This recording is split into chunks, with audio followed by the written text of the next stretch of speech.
All right, so Billy, we had you on, I don't know, was it even a month ago? It seems like it was fairly fresh. A couple of weeks. Yeah, a couple of weeks. So we got to dive into what you're building at Intuition, which we should catch people up a little bit on that so they have the context for the conversation, but I'd really want to turn our conversation mostly on just some of the steps you've taken over the last little while, most notably, I believe, a coinless sale that you did there. So I'd love to maybe just introduce again what Intuition is, and then we can Sorry, I'm choking. So for those who, should I look at the camera? Yeah, why not? I mean, you look at Hi, everyone. So for those who are not familiar, I'll keep it very short because I know we have limited time, but what Intuition is really an attempt to give things better intuition in all of their interactions. And the way that you get good intuition about stuff is you get good data or information about those things that you're interacting with. So like when you go to make a decision about anything, like having good intuition about it, to me, means having like the right amount of information you need to make a good decision. So whether that's like riding a surfboard, like the way you develop a good intuition is accumulating data through personal experiencing it and storing it in your head. And same for interacting with a person. Like if I talk to you a bunch of times, accumulate information, store it in my head, get good intuition. So the concept is, how do we scale that? Like, how do we get the information to the places it needs to be at the point in time in which it needs to be there from the voices that are like most relevant for that situation? And so, what has evolved recently is we closed our coinless sale. It was oversubscribed. So thank you all to everyone who participated. That was great. That is the final move kind of before TGE, which is coming up in hopefully about a month. Our target date is October 15th. Please don't hold us to that. It is out of our control to some extent. So that's the target that we're shooting for. But yeah, if it doesn't land on October 15th, community listening, please don't be mad about that. We're going to try our best. So let's zoom out. How have you sort of strategically approached fundraising and specifically this token sale? Like what's in your head as you're trying to put that together, given all the options you have? Oh man, I think that I talked to this guy for about 4 hours about this last night, but we have a money problem in crypto. Like we have a fundraising problem and the money is flowing to the wrong places. And I think one reason the money is flowing to the wrong places is because of the old US regulatory regime where ICOs died. Average everyday people could no longer invest in real projects early. And so what happened was, if you wanted to make a bunch of money in crypto, you got pushed out to the edge of the risk curve. Like you could only explicitly buy things that had no tech because anything with tech was trying to be buttoned up for the regulators. So you could literally only buy meme coins early. And so that is why we saw this wave. And now the pendulum is shifting back in the other direction. And I'm just like I would not be where I am today if it wasn't for like early access to good stuff like Ethereum or Bitcoin. And so like I wanted to be DAO first from the beginning. It was not on the table back then. And so we had to do stuff to kind of like keep the project going. And luckily the regulatory regime changed and it's kind of like, oh, full steam ahead. Like let's make this happen and give like everyone access to this deal before it hits the market and people are priced out. So that was the thought there. I'm curious. I think, a big question for anyone that's excited about the same things and wants to launch a token is when in the project lifecycle is the right time to do it. Yeah. So I'm curious why you decided now is the right time. That's a really good question. So we were going to actually launch our token a while ago.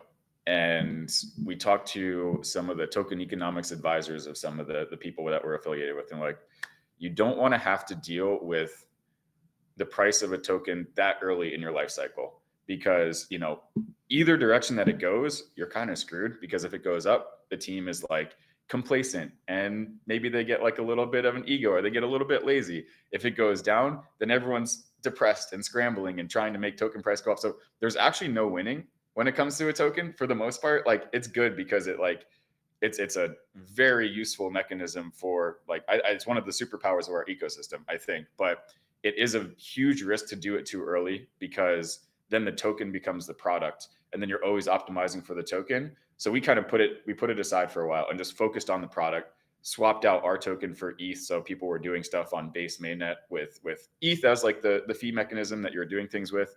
And once we got like a sufficient amount of traction, once we kind of had the foundation matured to a point where we felt like, okay, like we've built the thing, now it's time for the token. So it was very intentional. And I would just like, as a warning shot to anyone doing it, I just think, you know, you can, you know, do a token sale, I think, early to the public and community members, because you want them to get early access. Like the earlier the better, and the lower the valuation the better. And like the regime is shifting, so I think you're able to do it now. But the actual launching of the token, you got to be very, very careful about that, because either direction it goes, there's huge risks involved.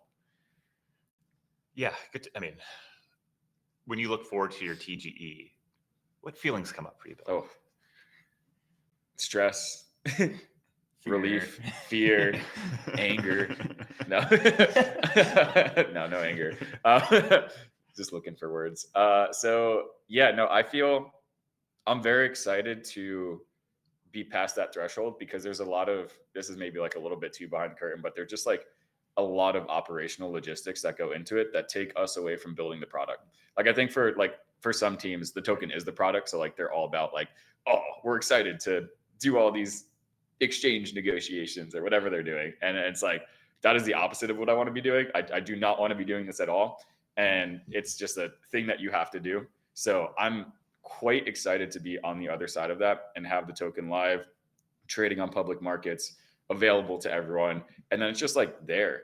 And then if I'm at the bar talking to somebody about intuition, I'm like, hey, like open your Coinbase app and, you know, if this is exciting to you, just like type trust and you can just like get exposure right there. So I think that will be a very cool feeling. I've been in crypto for like 13 years now and I've never launched a token. So I'm very excited to, you know, have that experience. So you decided it was time to launch the token. How did you, I guess, decide how much you wanted to raise? Did you think about it through kind of the typical lens of this needs to get us to this next milestone that we want to go hit? And then how did you decide CoinList versus the kind of plethora of other options that exist? Yeah, great question. So in terms of dollar amount, like we were kind of good. And I think like we're generally we're in a good financial situation, because me and some of the people on the team have been in crypto for a while. So like the money, it wasn't like an amount raised. It was like, okay, what is a percent of tokens that is reasonable to sell to the public markets at TGE? Because you have to be very careful about float. So you can't, it was really like a percent of tokens type thing that we backed into it from. And then we went with CoinList because I don't know, CoinList's been around forever. Like I'm a huge fan of CoinList. Like there's two main reasons. One is like a lot of the biggest kind of ICOs of the day have been through CoinList. Very buttoned up platform, very compliant and all of those things. And second was they have this really cool fill from the bottom up mechanism where everyone gets an allocation. So I don't know anyone else who has that, but it's like basically, you know, things just, it fills from the bottom up. It's very self-explanatory, but it's like everyone gets a little bit. So, you know, if $50 is the maximum that everyone can get in at, then everyone just gets $50 worth of allocation. So even the smallest guy gets some allocation, which I think is pretty cool. Right, so this is a question I was going to ask before our next guest walked into the room, but he did just walk into the room. So maybe it's an awkward question, but obviously the big news from yesterday here was that Base is exploring launching a network token, using that language purposely. I'm curious your take on that generally. Great question. I think it is an important move and a necessary move and the right move. Like I don't think that, I think it would be doing Base a huge disservice if they didn't do it. And like I was at Consensus for 8 years, the company that was notorious for not launching tokens. And I think that the Consensus landscape would have looked entirely different if the big projects that were launched at Consensus at the time had tokens associated with them. Because it's like people are tribal. People want to have skin in the game, and people build like ties to things in which they have skin in the game. So if you don't have kind of a way for people to do that, like they'll find allegiance elsewhere where they can actually get exposure. So it's like a very multivariate problem, but I think that this is like an actual essential move. I think it would be just for any project out there that's as big as Base, it's kind of just shooting yourself in the foot if you don't do something like this. So I'm extremely excited. I think it's going to be awesome. I think it's going to propel Base to like absolutely unseen levels. Like I think it's just going to step up by an order of magnitude. So it's quite cool. Well, I'm not sure was that going to be the same answer we were going to get from him if Jesse wasn't in the room right now. I don't know. I don't know or not.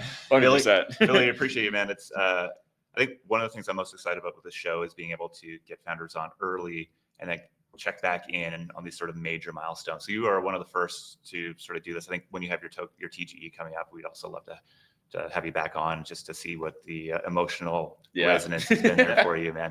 I appreciate you hopping on with us today, man. Thank you for having me. Enjoy the rest of the Let's week. do it. I'll see you guys soon. Appreciate it. I'll see you out there.